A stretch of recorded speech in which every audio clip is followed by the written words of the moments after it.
Bem-vindos a mais um encontro, na verdade, o nosso primeiro encontro, a nossa primeira aula desse ano de 2011. E vamos começar, então, a introdução do nosso curso da série psicológica da série Joana de Ângeles. É muito interessante quando a gente começa a falar da proposta de uma série psicológica dentro da doutrina espírita. E é claro que o próprio Divaldo, logo no começo do trabalho, foi muito questionado. O primeiro livro, quando foi lançado, Jesus e a Atualidade, algumas pessoas questionavam a Divaldo porque o próprio Divaldo percebia uma diferença na forma da psicografia, na forma de escrever da mentora Joana de Ângeles. E aí ela foi escrevendo mais alguns livros e em um determinado momento toda a linguagem muda e passa a ter uma linguagem com um cunho muito psicológico. E ele foi muito questionado, e o próprio Divaldo questionava por que aquela mudança naquela linguagem. E claro que a maioria de nós, e por conta disso também, a própria obra da mentora passou a ser cercada de um mito de que Joana de Ângeles é muito difícil. A Joana de Ângeles escreve umas coisas que ninguém entende. Mas é porque a grande questão agora é que ela vai falar, e ela vai trazendo para a gente nessa obra, na série psicológica, uma linguagem para a alma. Isso é o que a gente vai começar a entender um pouco, porque a própria palavra, a psicologia, a palavra psique, vem de alma. Então, se vem de alma, nada mais natural que a doutrina espírita fale um pouco disso, porque de alma, pelo menos, a gente entende. Então, para começar, nós vamos trazendo Albert Einstein. E Einstein vai trazer um questionamento dentro de um apanhado, de um estudo que ele fazia, e ele traz uma frase: a ciência sem religião é manca, a religião sem a ciência é cega. E é muito importante para todos nós que estamos começando um estudo profundo, um estudo dentro da doutrina espírita, dentro de uma doutrina religiosa, mas que vamos estar falando de um conteúdo científico, empírico, e que foi estudado e que vem sendo desenvolvido e, claro, ganhou um desenvolvimento maior no século XX, final de 19 para o século XX. Mas Einstein já dizia, ele como grande cientista, que a ciência sem a religião, ela era manca, faltava um pedaço. Ela era não totalmente compreendida se ficasse puramente na questão fria da ciência.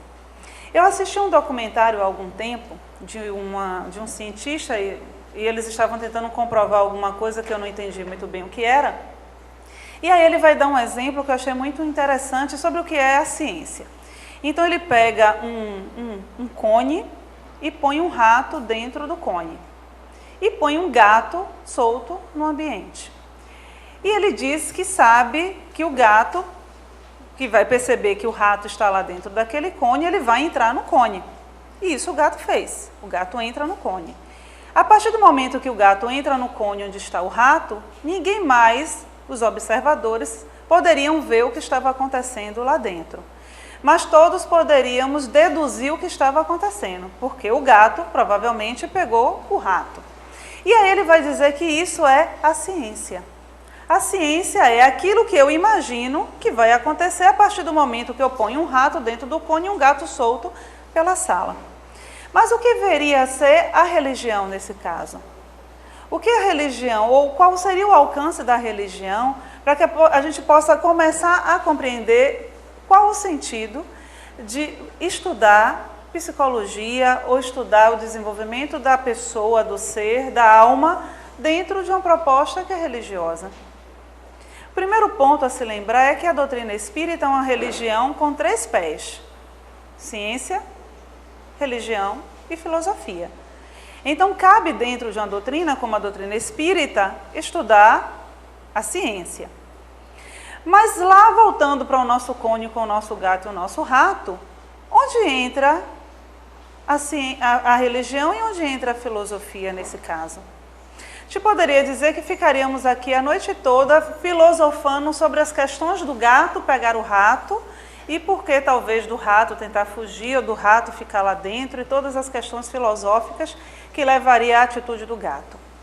Mas a religião reside justamente naquilo que a nossa razão ou a nossa objetividade não consegue responder. Esse é o âmbito da religião. Porque a religião ela precisa ir além do que a minha razão possa compreender. Por isso que muitas vezes, quando estamos dentro das experiências religiosas, nós sabemos, mas não conseguimos fazer exatamente aquilo que dizemos saber ou dizemos conhecer.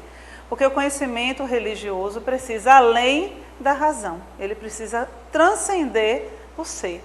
E essa é a grande proposta, quando ela vai trazer uma série psicológica, onde nós temos livros com mais de 20 anos editados e que agora eles estão tão atuais que a impressão que dá é que ela acabou de escrever. Agora ela traz, depois de 20, 23, 24 anos, alguns livros com uma linguagem que agora para nós é atual, quando ela vai trazer as propostas da psicologia analítica, da psicologia transpessoal. Então Kardec, na Gênese, ele vai, vamos dizer, complementa, ou Einstein complementa, porque vem após, um pouco depois, ele vai dizer, Kardec, Espiritismo e ciência se completam reciprocamente. A ciência, sem o Espiritismo, se acha na impossibilidade de explicar certos fenômenos só pelas leis da matéria. Ao Espiritismo, sem a ciência, faltariam apoio e comprovação. E quando nós começamos a pensar, e nós espíritas sabemos o quanto Kardec foi muito pontual com a questão de você ver a ciência e, enquanto isso estivesse caminhando junto, a importância de você estar analisando de fato tanto a ciência quanto a própria proposta que a doutrina espírita traz, é que nós vamos percebendo hoje, principalmente para quem já estudou a fundo a Gênese ou o próprio Livro dos Espíritos, o quanto a física quântica, a tão moderna física quântica, traz agora respostas que a doutrina espírita já trazia há muito tempo. Então agora a ciência de fato consegue comprovar, consegue chegar muito perto, muito próxima do que o Livro dos Espíritos, a Gênese, já apresentava há mais de 150 anos. Então isso é a comprovação para todos nós dessa necessidade de uma relação de razão e emoção caminhando juntas o tempo inteiro. É interessante também, quando a gente começa a ir, volta um pouco no tempo, no próprio começo da doutrina espírita, que o berço da doutrina espírita é no berço da ciência. Ele vai surgir, vai se consolidar, vai ser codificado na França. Lá era o berço da ciência.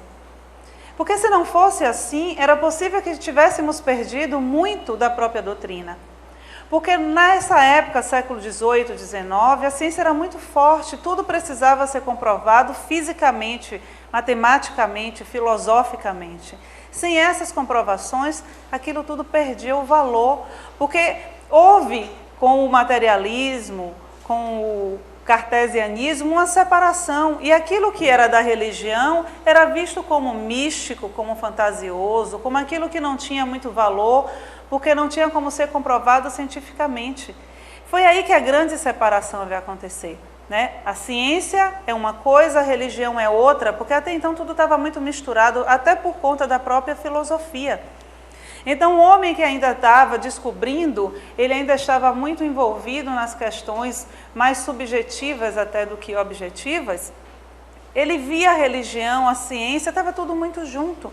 Mas aí vem o materialismo, vem toda aquela parte, Marx e tudo mais, e começa a consolidar e separa.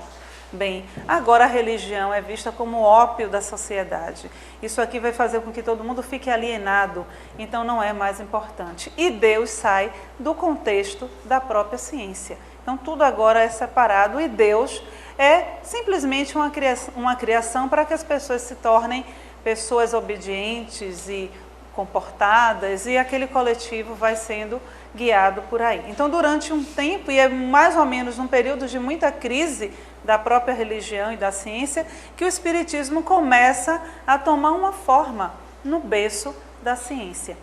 Com um grupo que não eram pessoas leigas, não eram pessoas que estavam ali simplesmente envolvidos com a própria questão, só com a questão religiosa, mas cientistas, pessoas que estudavam a energia, estudavam um plano, estavam começando a compreender, e o próprio Kardec vai buscar a doutrina muito mais com um olhar curioso de um cientista do que com o olhar de alguém que acreditava que ali era meramente uma comunicação mágica dos espíritos. E aí, nesse contexto, quando a gente vai passeando um pouco, e poderíamos ficar aqui a noite toda até chegarmos de fato na psicologia, Joana vai trazer no Homem Integral, logo na introdução do livro, como é que mais ou menos essa psicologia também chega e vai tomar um formato, vai tomar uma postura dentro, né, da própria doutrina espírita. Então, a psicologia, que inicialmente confundia com a estrutura filosófica, de passo em passo libertou-se de seu jugo e, buscando estudar a psique, alcançou na atualidade a expressão de relevo para a compreensão do homem, dos seus problemas e seus desafios psicológicos.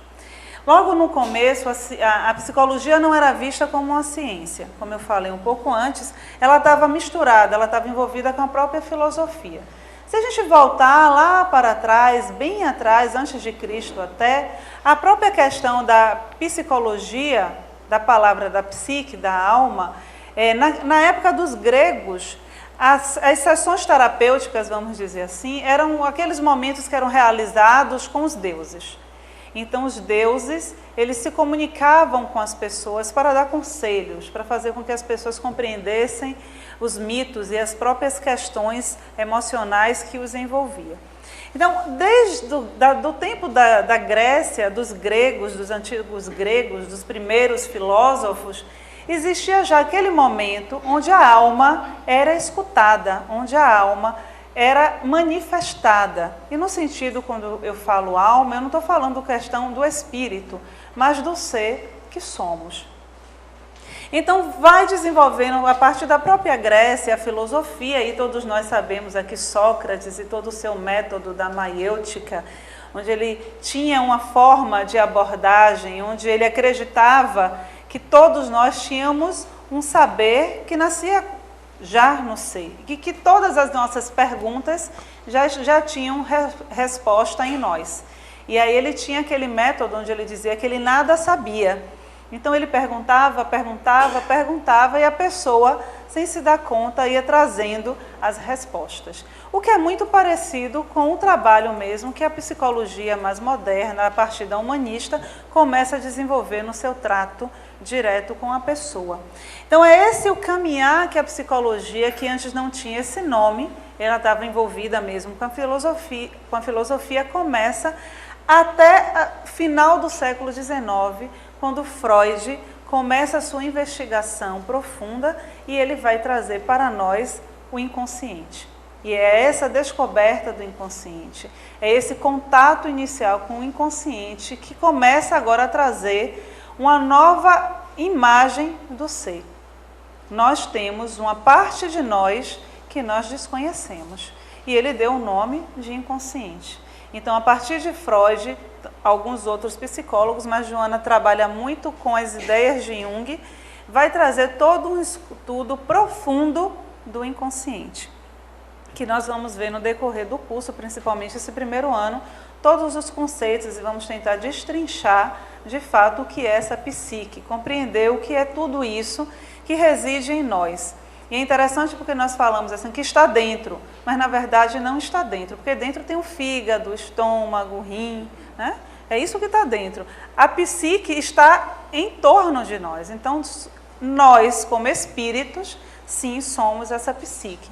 Mas é para poder a gente entender melhor como o ego tem uma dificuldade muito grande de perceber qualquer coisa além dele, a gente pensa que está dentro, mas não está dentro.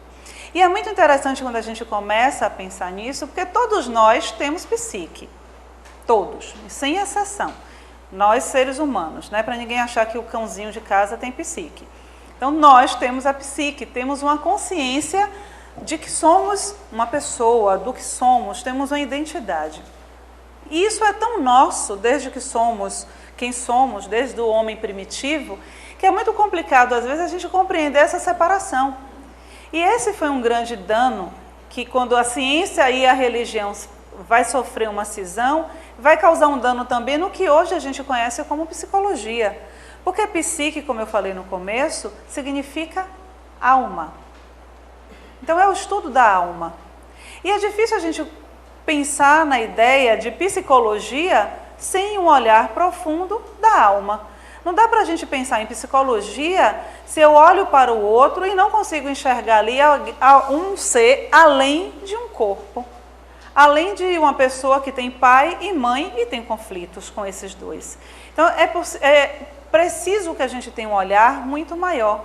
E quando há um rompimento da ciência, e a ciência começa a dizer não, a religião e Deus e tudo mais que seja, além do que eu consigo pegar, comprovar, não existe, é que o ego, essa instância que nós somos, que é tão dono de si em alguns momentos, começa a perceber a psique como um objeto separado dele.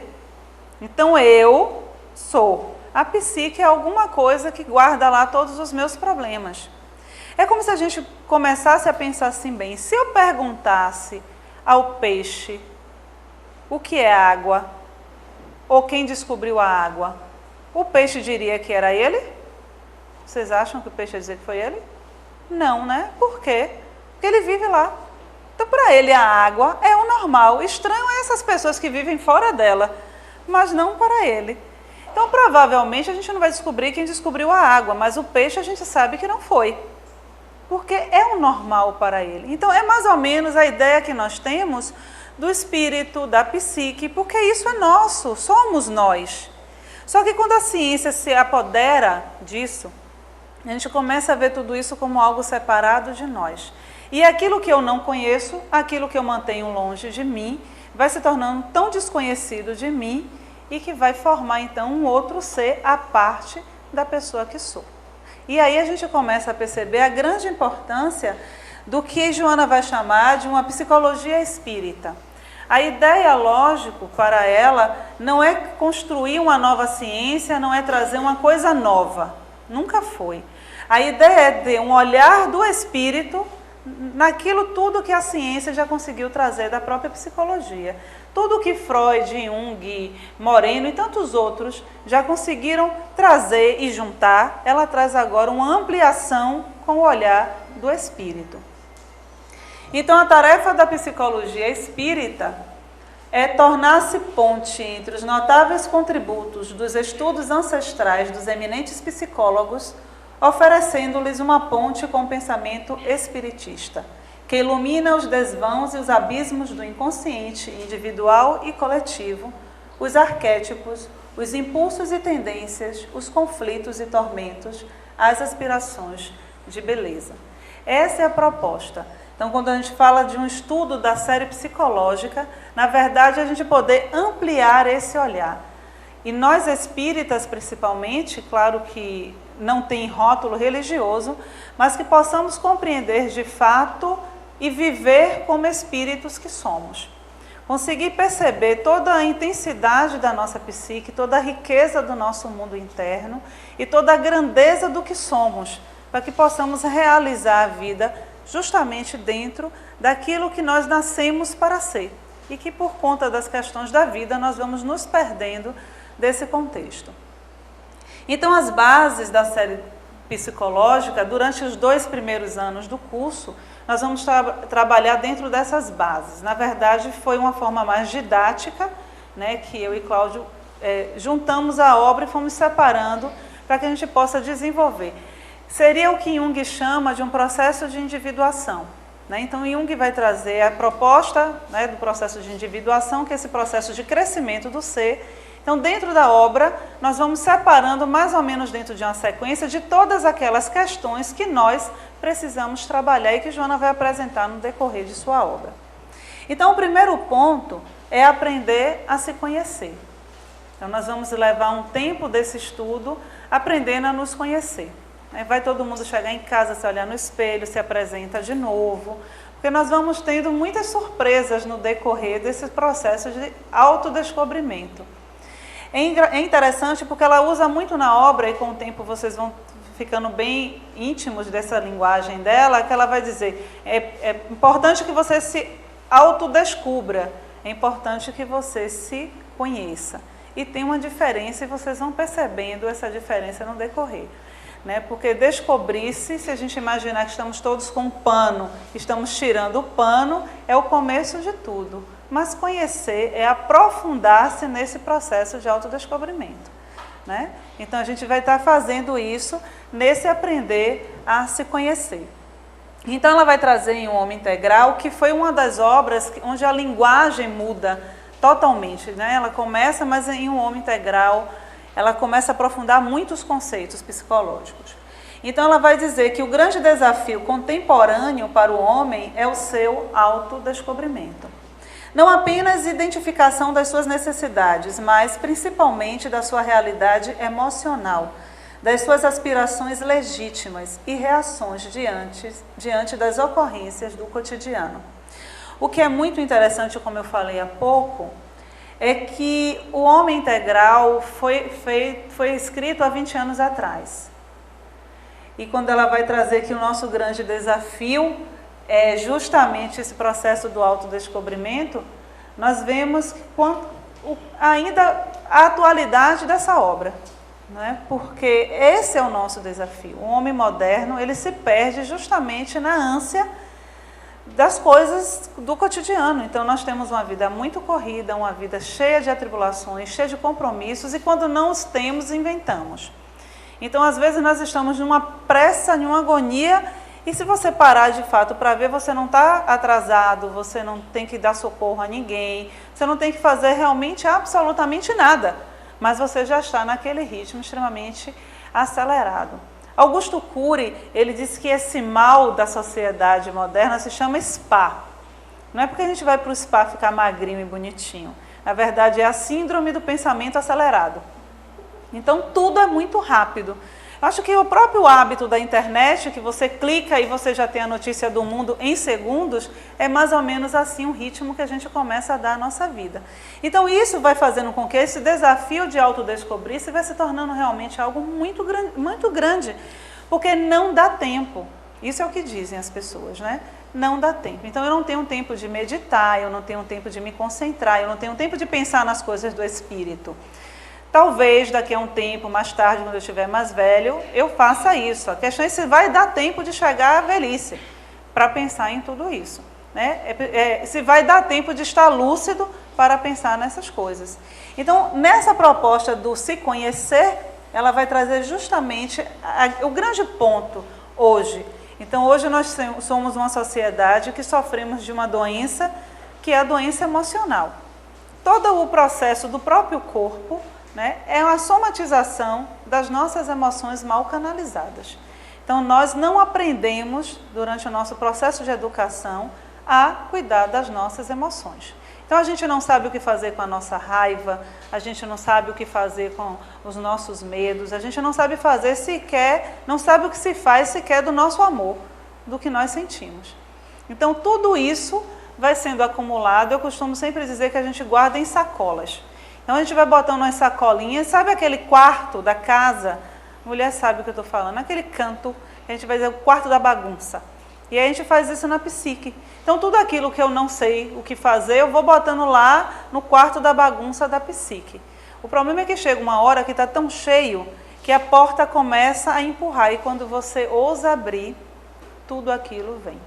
Então, esse é o nosso desafio, e esse é o convite que ela faz. Né, que a gente possa, de fato, aprender a lidar com tudo. E, principalmente, uma dica que eu dou a vocês, a obra, de fato, tem linguagem, tem termos que são, às vezes, complicados da gente entender. Principalmente porque ninguém tem a obrigação de conhecer termos psicológicos. Mas, quando a gente vai pegando a obra e vai lendo por parágrafo, a gente consegue ir na profundidade da obra, porque às vezes Joana coloca uma única palavra e naquela única palavra ela diz todo o texto. Então, não tenham pressa, somos eternos, temos o tempo inteiro para estudar essa obra.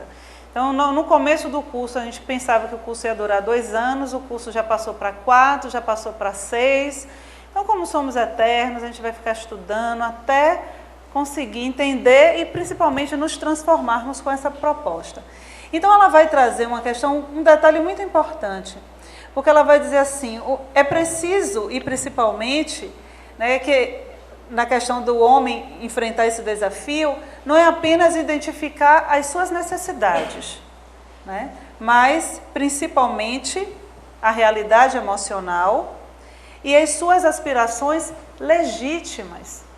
Porque muitas vezes a gente fala de necessidade e aí a gente começa a achar que ter um carro do ano é uma necessidade, que ter um celular ultramoderno é uma necessidade, mas o que ela está falando aqui é de aspirações legítimas. E o ser legítimo é o espírito. Então essa é a proposta, é se conhecer e se conhecer ao ponto de entrar em contato com o ser real que eu sou. Porque todas as outras questões passam. E eu não tenho que estar agoniada durante a vida por conta das questões que só são importantes para o ego. Mas eu preciso sim me comprometer com as questões que são importantes para a minha alma. Isso sim é a transformação que ela propõe. Depois nós vamos aprender a viver. Pense que isso tudo que eu falei é o começo, né? Depois disso tudo a gente vai aprender a viver. Aí vocês vão dizer assim, mas eu sei viver, né? Eu nasci, estou aqui, respiro, como, então eu vivo. Mas não é bem isso, como diz o pessoal no interior, a gente vive às vezes. A proposta é viver. E Joana tem uma palavra que ela usa muito quando ela está se referindo a viver. Ela diz, viver é viver com dignidade, com autenticidade. E é essa a proposta. E a gente só consegue viver tanto com dignidade como com autenticidade quando nós somos nós de verdade. Quando eu me conheço com as minhas mazelas, com os meus medos, mas também com a minha luz, com a minha grandeza e que também é desconhecida de nós. Então ela vai pegar em Vida, Desafios e Soluções e vai dizer, não se creia equivocadamente que a finalidade primeira da conjuntura existencial seja viver bem. Isso ela já desmanchou um monte de coisa da cabeça da gente, né? No sentido de acumular recursos, fruir comodidades, gozar sensações. E é exatamente isso. Então, não pense que você reencarnou para viver bem. Aí dá uma sensação assim, e foi para quê? Né? Não é para isso. Porque a questão não é satisfazer essas necessidades, como na frase anterior do se conhecer, não são as necessidades pequenas, são as grandes necessidades. São de fato aquilo que é importante para que eu me aprimore como uma pessoa, como o ser que eu sou. Porque se a gente volta para a questão básica da doutrina, quando vamos pensar que todos nós estamos aqui, mas que já vivemos muitas outras experiências e que vamos continuar vivendo tantas outras experiências. Então, qual seria o sentido real da reencarnação? Com certeza ninguém nasce, vai ter todo esse trabalho da espiritualidade para programar o seu nascimento e tudo mais, para você chegar aqui, para a sua missão ser ter o carro do século. Já pensou? Missão? Ou então para que eu seja a mulher mais bonita do universo. Não é essa a missão. Isso pode acontecer por questões, né, momentâneas da sua existência, da sua experiência na Terra. Mas a grande proposta é que você aprimore tudo aquilo que fez com que você precisasse de novo reencarnar. Essa é a grande questão. E às vezes as pessoas ficam assim, eu vou fazer regressão. Porque espírita tem isso, tudo do espírita é por causa da outra vida. Não é porque a gente tem um álibi perfeito, a gente esqueceu, é uma maravilha isso, né? Esqueceu e sabe que viveu já. Então assim, é por causa da outra vida. Então deixa tudo para a outra vida. E não faz nada nesta vida. E aí já começa a criar débitos para a próxima vida. Aí eu fico, gente, se a gente pode pagar à vista, para que vai pagar a prazo? Paga logo, ou paga pelo menos a maior parte das parcelas que já der para pagar. Então já paga agora. Então essa é a proposta. Você reencarna para aprimorar tudo aquilo que eu não consegui fazer na outra. Mesmo que eu não consiga aprimorar, e não vai mesmo conseguir aprimorar 100%, mas se a gente consegue aprimorar 0,1% de cada coisinha dessa, na outra existência já tem uma melhora. É mais ou menos como funcionam as questões na psique. Às vezes a pessoa diz assim, mas Iris, é muito difícil mudar. Eu digo, eu sei, se fosse fácil, não ia ter um pingo de graça, não é verdade? Mas eu vou conseguir? Vai conseguir, porque todo mundo aqui, eu acredito, já teve a experiência, sabe aquelas correntinhas fininhas que a gente às vezes usa? Ou então linha que dá aquele nó, mas é um nó que a gente olha e não consegue saber onde é que está o início daquilo? Isso acontece na psique. Só que aí, se a gente fica desesperado, não desata o nó. Então a gente tem que ter calma, paciência, e vai puxando pontinha por pontinha. E em um determinado momento, sem que a gente espere, a gente puxa uma ponta e desata tudo. Então é mais ou menos isso que também acontece no nosso processo. E no nosso processo também, como espírito, isso vai acontecendo. Mas eu preciso tomar consciência. E tomar consciência é conhecer, é saber que, de fato, eu preciso mudar.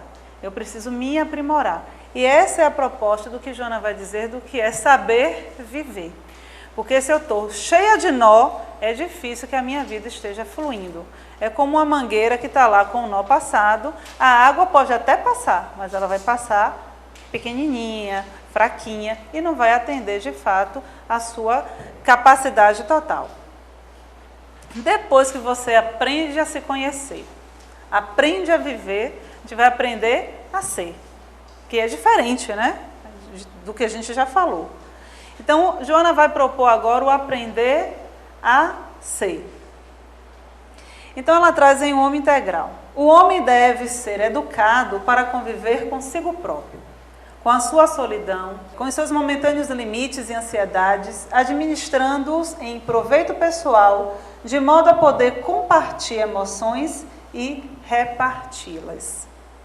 Então, ela já começa a dizer que uma das propostas de você aprender a ser é que você aprenda a conviver com você. Porque se você não consegue conviver com a pessoa que você não consegue conviver com mais ninguém.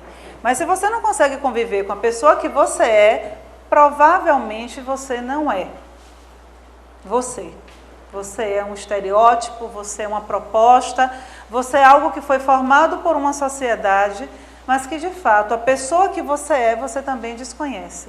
E aí é o cúmulo da rebeldia quando você briga com você mesmo, né? Então você está tão rebelde que você briga com você, deixa uma carta lá dizendo que vai embora, né? Então é importante que no nosso processo de autoeducação eu me proponha a viver comigo. E aí vem uma outra questão que a sociedade moderna vive muito hoje, né? Além das nossas doenças emocionais, das depressões e tudo mais, nós temos a doença da solidão.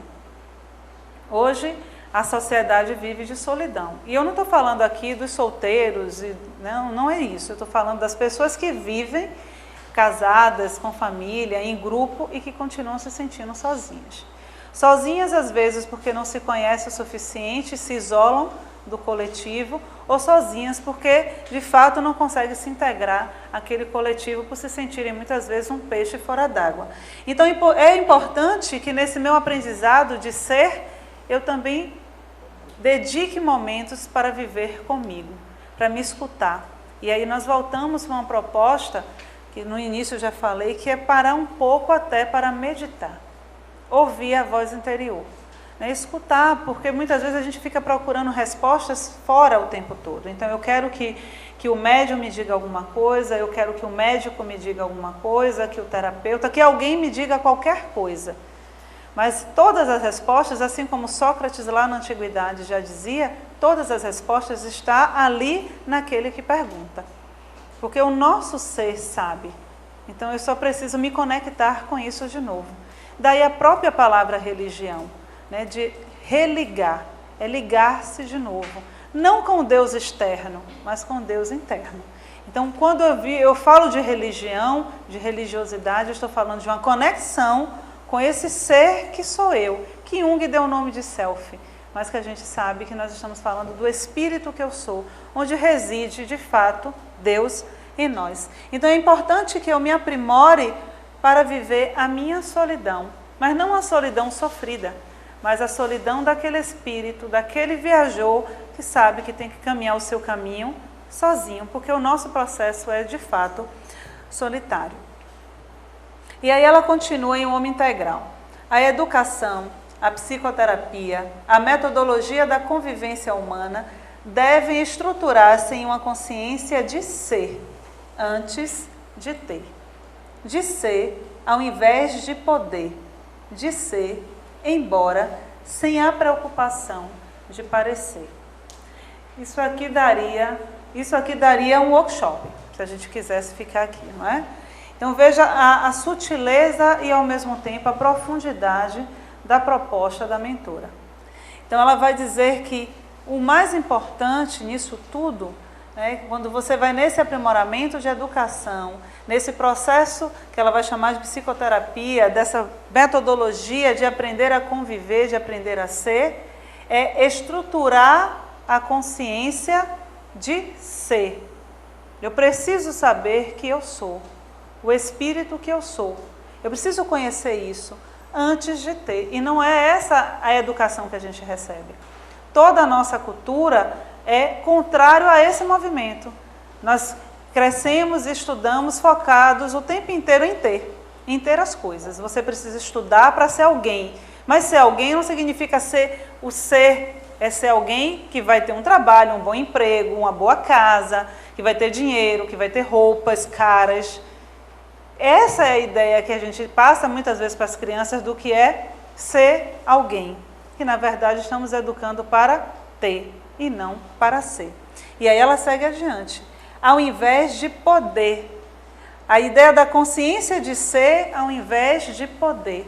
E a gente vai poder ver muito isso mais adiante quando estivermos estudando os complexos. Né? Essa ânsia de ser o dono do mundo que muitas vezes nós temos. Por isso a gente vive tão acelerado. Né? Essa agonia toda, porque o que está por detrás disso é o complexo de poder. Então eu vou e acho que posso tudo. E vou deixando, porque toda vez que eu entro nessa ânsia do externo, o meu mundo interno é abandonado. E aí ela segue mais adiante. Embora sem a preocupação de parecer. Porque a construção tem que ser sólida, de ser e não de parecer ser.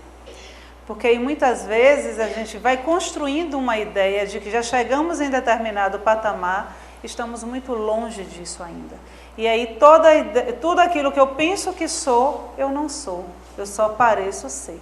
E aí a gente vai percebendo o quanto é profundo, enquanto é profunda a proposta. E aí ela vai, depois que a gente se conhece, depois que a gente aprende a viver, aprende a ser, aprende agora a amar. E essa é uma proposta muito profunda, porque a gente vai dizer assim, mas amar?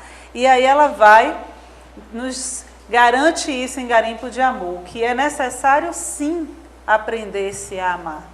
Portanto, o amor também se aprende.